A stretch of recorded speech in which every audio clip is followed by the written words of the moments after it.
মধ্যপুরে পীর সাহেবের মতো ব্যক্তিত্ব পুরো বাংলাদেশে এখন যে কয়েকজন মুরব্বী তার মধ্যে যিনি অন্যতম, তার গাড়িতে পর্যন্তই আমাদের সিলেট বিভাগের শেষমাথা মাধবপুরে গাড়িতে ঠিকই হামলা করে দিয়েছে, যদিও অবশেষে আটকাতে পারে নাই, গাড়ির গ্লাস টেলাস ভেঙে শেষ।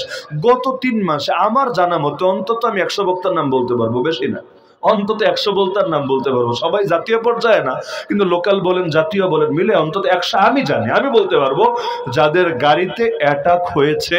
হতে পারে ডাকাতির জন্য, হতে পারে ভিন্ন কিছুর জন্য, আমরা গায়েব জানি না, এটা আল্লাহ ভালো জানেন। তবে বাহ্যিকটাই আশঙ্কা করি যে না হয়তো ডাকাতি করতে চেয়েছে, ছিনতাই করতে চেয়েছে। তো হুজুরদের হাতে কি আছে?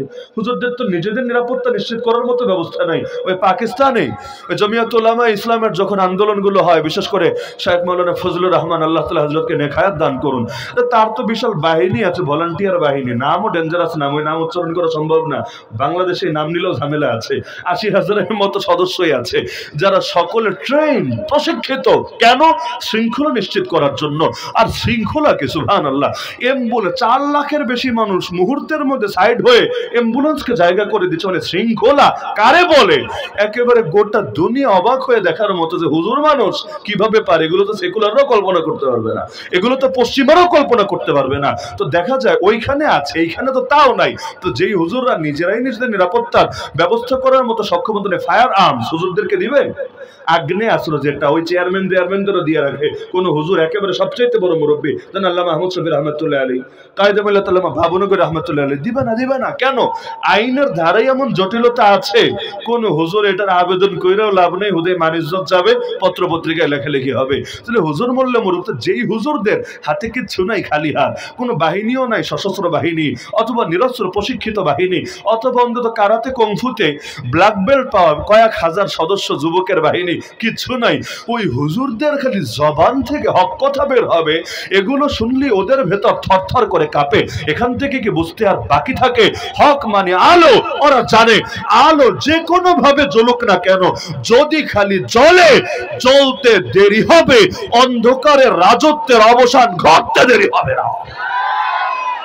এই জাতির উলামায়ে কেরামের জবান থেকে যদি খালি হক বের হয়, ওয়াকাল আল্লাযীনা কাফারু লা তাসমাউ লিহাযাল কুরআন ওয়ালগাউ ফি লাআল্লাকুম তাগলিবুন।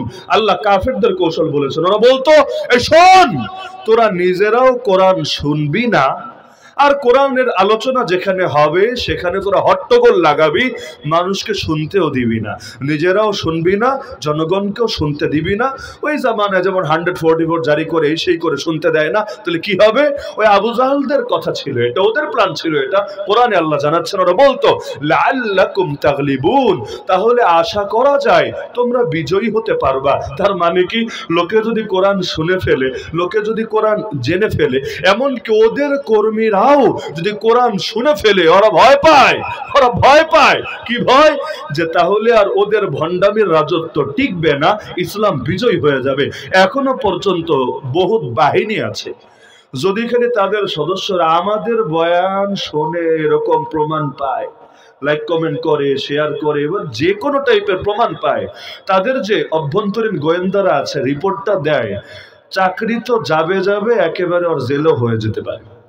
বহুত পেয়েছে আমরা কাশিমপুরে গিয়ে, একেবারে কোর্ট মার্শাল হয়ে গেছে। কি জন্য? অমুক বইটা পেয়েছে আমার কাছে, হয়তো আমার বইও আছে এর মধ্যে, অমুকের লেকচার শুনেছে, অমুক শায়েখ তমুক শায়েখের লেকচার শুনেছে। মানে আমাদের কওমি আলেমদের অন্তত 20 জনের নাম বলা সম্ভব, যে এদের আলোচনা শুনে এদেরকে মহব্বত করে, লাইক কমেন্ট করে, ব্যাস ধরা খেয়েছে, এখন তার চাকরি শেষ। তাহলে এই ভয় কেন? ওই ভয় হলো এজন্য। অথচ ওরাই আবার রিমান্ডে আমাকে বলেছে, হুজুর আমাদের টিমে মোট 70 জন নিযুক্ত আছে আপনাদের বয়ান শোনার জন্য। বলেছি বয়ান শোনার জন্য আপনারা বেতন দিয়ে লোক রাখেন, এটার মানেটা কি? জনগণ তো বয়ান শুনে না, মানে জনগণ যে যথেষ্ট বয়ান শোনার জন্য, আপনাদের আবার টাকা দিয়ে লোক পাইলে বয়ান শোনাতে হবে? বলে না হুজুর, এটা আসলে এজন্য না, মনিটরিং এর জন্য। সোশ্যাল মিডিয়ার 70% আপনাদের দখলে। এখন যারা নাটক দেখে, সিনেমা দেখে, গান দেখে, ওরাও 2-4টা ওয়াজ প্রতিদিনই নজরের সামনে আসে, ওরা একটু না একটু দেখে। তো যে হারে মানুষ ওয়াজ শুনতে শুরু করেছে, আপনাদেরকে যদি মনিটরিং এ না রাখি, কখন যে কোন দিকে আগুন লাগবে দিলে তো ভয় লাগে। এজন্য উপরের নির্দেশই এটা। 70 জন কেন, লোক কম দেখে 70 জন লাগিয়েছে, নাহলে আরো বেশি লাগাতাম। আপনারা কবে কোথায় কি বলেন, কি করেন, কোন দিকে ইঙ্গিত দেন, কোন কথা বইলে কি বুঝান, দেশ কোন দিকে যাচ্ছে, হুজুররা কোন দিকে ঠেলছে, সব আমলনামা মওজুদ আছে আমাদের কাছে। এগুলো নিয়মিত আমরা পর্যবেক্ষণ করি এবং আলাদা টিমে আছে এগুলো গবেষণা করার জন্য। তাহলে কোরআনের আয়াতের সাথে বাস্তবতা মিলছে কি না? মিলতে তো হবেই, কারণ কোরআন তো আয় না। কোরআন কখনোই অতীত হবে না, কোরআন সর্বদা বর্তমান। কোরআনকে কখনো অতীত ভাববেন না, কোরআন সর্বদা বর্তমান। আরে দুনিয়া আধুনিক হয়েছে তাতে কি, কতটুকু হয়েছে?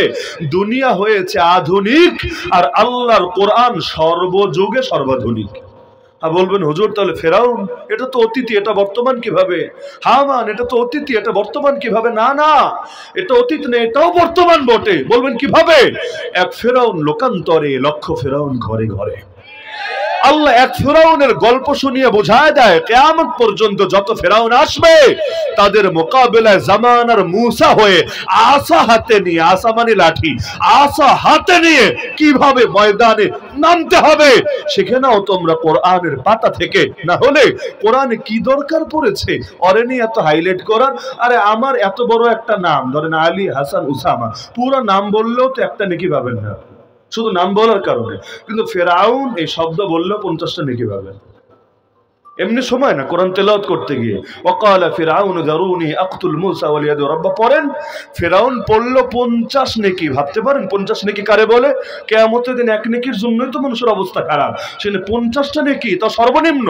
যদি নামাজে পড়েন নেকি আরো বেশি, রমজান মাসে পড়েন আরো বেশি, মানে 50-এর নিচে নামবে না। কারণ আরবিতে কোরআনে এক অক্ষর পড়লে কয় নেকি? 10 নেকি। তাহলে ফেরাউন লিখতে 5 অক্ষর লাগে, ফা রা আইন ওয়াও নুন, 5 10 কে 50, সহজ হিসাব। এমনকি ফেরাউনের নাম আছে পুরো কোরআনে আমার জানা মতে 74 বার।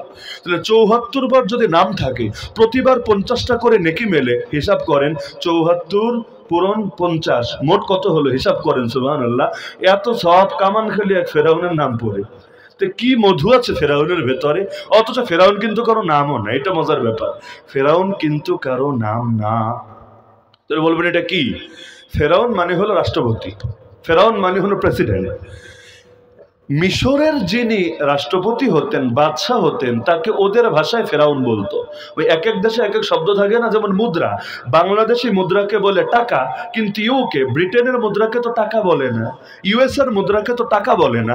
তাহলে জিনিস ঘুরে ফিরে সবই মুদ্রা, কিন্তু এক দেশের টারে বলে টাকা, এক দেশের টারে ডলার, এক দেশের টারে রুপি, এক দেশের টারে পাউন্ড, এক দেশের টারে এক দেশের টারে সে, ওই একই। প্রেসিডেন্ট মানেও তা, রাষ্ট্রপতি মানেও তা, ফেরাউন মানেও তা, মানে হলো এগুলো সমার্থক। মিশরের বাদশাহ যে হতো ওদের লোকাল ল্যাঙ্গুয়েজ ওর আগে, এখন বলে না এটা। আবার বললেন না ফেরাউন জেনারেল সিসি, যদিও এটা ফেরাউন বললে ফেরাউন শব্দের খুব একটা অপমান হবে না, বরং একদম খাপে খাপ, মানে পুরো 100% ফিট হবে। আর নামই তো ছি ছি, আমি আর কি বলবো, আর নামের মধ্যে সিসি আছে। এবং আমার দিল বলে যেভাবে বাশার আল আসাদ দৌড়ানি খেয়ে ভেগেছে, আমাদের দেশেরটা নাই বললাম, এটা কেউ কেউ কষ্ট পেতে পারেন, যেভাবে বাশার আল আসাদ দৌড়ানি খেয়ে ভেগেছে, আল্লাহ যদি চায় মিশরেরটাও শীঘ্রই দৌড়ানি খাবে ইনশাআল্লাহ। তো এখন ফেরাউন মানে হলো প্রেসিডেন্ট। বলবেন তাহলে প্রেসিডেন্টের নামে বদনাম কেন? কত প্রেসিডেন্ট এসে, ফেরাউন একটা দুইটা না, ফেরাউন তো ডজন ডজন না, শত শত। অভাব আছে নাকি ফেরাউনের? কারণ প্রেসিডেন্ট কি চিরকাল একজন ছিল? কত আসলো কত গেল, কিন্তু একজন এমন ভাইরাল হওয়া হলো, এখন লোকে ফেরাউন বললে তারই বোঝে। যেমন একটা উদাহরণ দিলে বুঝবেন, পৃথিবী থেকে কাকের আকাল পড়েছে, কাকের অভাব আছে, কিন্তু কাউয়া বললে লোকে কেন জানি একটাই বোঝে।